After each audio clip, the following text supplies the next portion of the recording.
আসসালামু আলাইকুম আরহামতুল্লাহ। আমি আপনাদের পছন্দের মোহাম্মদ সোহাগ গাজী।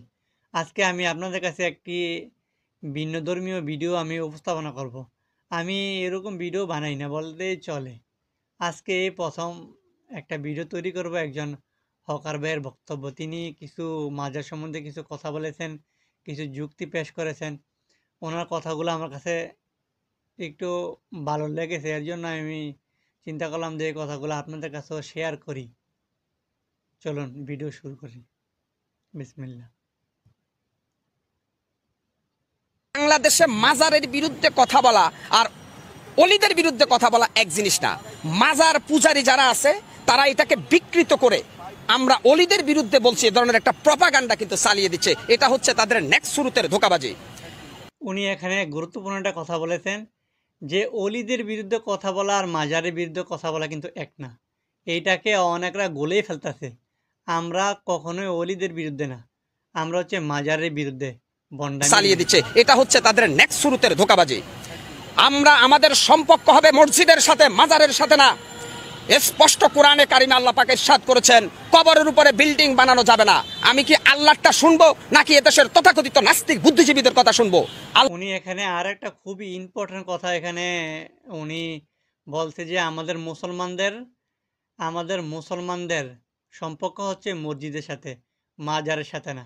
এবং উনি এখানে এইটাও বলছে যে আল্লাহ সুবহানাহু ওয়া তাআলা বলছে যে কোনো কবর মানে পাকা হতে পারবে না বা কোনো কবর মানে মসজিদ হতে পারবে না। এটা হাদিসের বর্ণনা। উনি বলছে সঠিক, কিন্তু এটা হাদিসে বর্ণনা করা হয়েছে। উনি যেহেতু সাধারণ মানুষ, ওনার ভুলটুটিকে ক্ষমা করবেন। ওনার কথাগুলা কিন্তু যুক্তি এবং গুরুত্বপূর্ণ এবং হক। আমরা ভিডিওর সামনে আগাই। আপনারা মাজারে সেলফি তুলে মেয়ে ছেলে একসাথে এভাবে অবৈধ কাজ করতেছেন কেন? গান বাজনা ঢোল বাদ্য বাউল শিল্পী যারা আছেন, কোরআনের কোন রেফারেন্স আছে? আসেন, আমি হকার সাইফুল চ্যালেঞ্জ করি, কোথায় বসবেন? কোরআন থেকে প্রমাণ করে দিব গান বাজনা বাদ্য ঢোল হারাম, মাজার হারাম। আরে ভাই, বিশ্বনবীর কাছে যেখানে ছাওয়া নিষেধ, সেখানে আমরা দেখছি অনেকে মাজারা যায় সেজদা দিচ্ছে। ওই চট্টগ্রামে এক ভণ্ড আছে। এখানে উনি আরো খুবই একটা ইম্পর্টেন্ট কথা এখানে যোগ করেছে যে যে ওনার কাছে যদি কোনো ক্ষমতা থাকতো, উনি সমস্ত মাজারকে ভেঙে ফেলতো। এটা আমার অন্তরের কথা উনি বলেছে। আমার কাছে যদি কোনোদিন ক্ষমতা থাকতো, উনি আমার অন্তরের কথা বলেছেন। আমার কাছে যদি কোনোদিন ক্ষমতা থাকতো, তাহলে আমি সর্বপ্রথম বাংলাদেশের মাটিতে আগে কবরগুলোকে ভেঙে ফেলতাম, যেগুলো পাকা আছে। কারণ এটা মোহাম্মদ সাল্লাল্লাহু আলাইহি সাল্লামের নির্দেশ। বলছে, আলী তুমি ছাড়বে না কোনো উঁচু কবর, তুমি ছাড়বে না কোনো ছবি মূর্তি, সবগুলোকে মাটির সাথে ঘুরিয়ে দিবে। আসলে আমরা ভিডিওর সামনে আগাই। মানববন্ধন করে লজ্জা প্রত্যেকটা মুসলমানের জন্য। এইভাবে বিভিন্ন দরবার শরীফে আমরা দেখি যে এখানে উরুসের নামে গান বাজনা হচ্ছে, যেটা ইসলাম পরিপন্থী, কোরআন পরিপন্থী। অতএব আমরা যেটা মনে করি, সৌদি আরবে যখন মানুষ হজ করতে যায়, বিশ্বনবীর কবর জিয়ারত করে, কবরকে পিছনে রেখে পাবে। অর্থাৎ বিশ্বনবীর কবরের কাছেও কিছু চাওয়া যায় না, সেখানে বাংলাদেশের অলিদের কাছে কিভাবে চাওয়া যায়? আরেকটা রেফারেন্স দিব, জান্নাতুল বাকিতে বিশ্বনবীর অসংখ্য সাহাবাইজমান শুয়ে রয়েছে। উনি এখানে আরো খুবই একটা ইম্পর্টেন্ট কথা এখানে বলছে যে হযরত শাহফরান, হযরত শাহজালাল যদি আবার জীবিত হইতো, সবার আগে ওনাদের খাদেমদেরকে হত্যা করত। সঠিক বলছে উনি।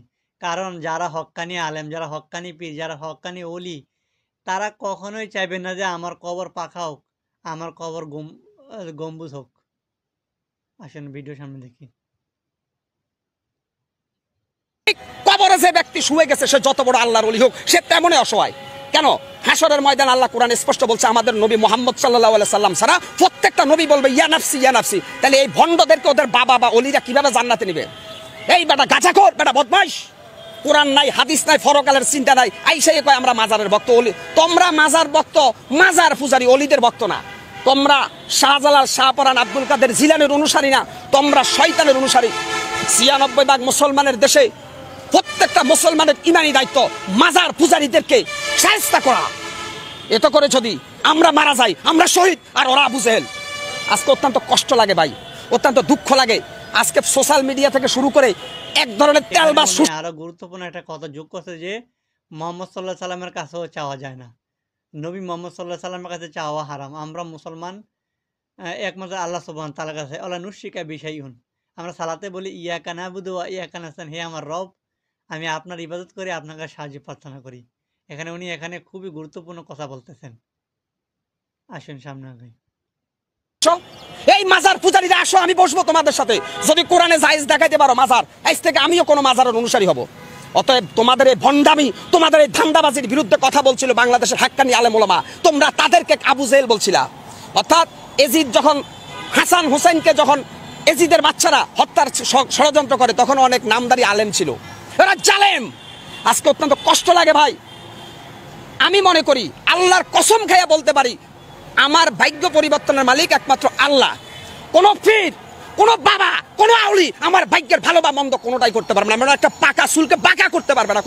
এর জন্য আমি বেশিরভাগে একটা কবিতা আবৃত্তি করি যে, তাওহীদের ওই চিরসেবক বলে গেছো আজকে তাকবীর, ওই দুর্গা নামের দরগায় গিয়ে লুটাও শির।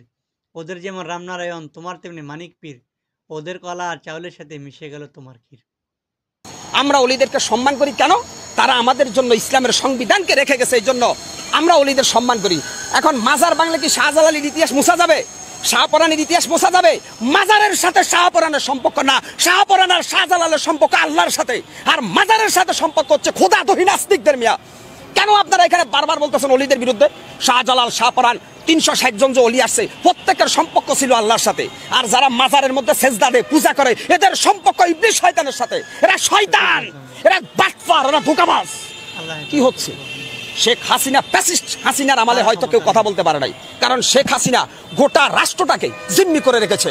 আজকে আপনি যদি মনে করেন যে কোনো অলি, কোনো দরবেশ, কোনো মানুষ আপনার ভাগ্যকে পরিবর্তন করতে পারবে, তাহলে আপনি আর মুসলমান থাকেন না। আপনি যদি নিজেকে মুসলিম বলে দাবি করে থাকেন, আপনি যদি নিজেকে মুসলিম বলে গর্ববোধ মনে করে থাকেন, তাহলে আপনাকে এটা মানতেই হবে যে আপনার তাকদীর, আপনার হায়াত মউত, আপনার ভাগ্য, ভালো মন্দ প্রত্যেকটা রাসূল প্রেমিক সৈনিকরা, আল্লাহ স্পষ্ট কোরআনে বলেছে যে খবরদার শিরক করো না, শিরক করবে না।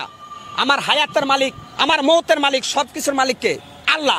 এই বাটপারের বাচ্চারা আরেকটা ব্যাখ্যা দিচ্ছে আমাদেরকে যে উসিলা ছাড়া কোনো কিছু হয় না। আমরা যেহেতু গুনাহগার, ওলিয়া উলিয়ার উসিলায় আল্লাহ আমাদেরকে একটু মাফ করে দিবে। ওই বেড়া বাটপার, ফজরের নামাজের সময় মসজিদে ঢুকা আল্লাহর কাছে হাত তোলা, আল্লাহ মাফ করবে। তোর এই ভান্ডাবাজি বাটপারি বন্ধ কর বেটা। কোন মৃত মানুষের উসিলায় দোয়া করার জন্য আল্লাহ নিষেধ করছে।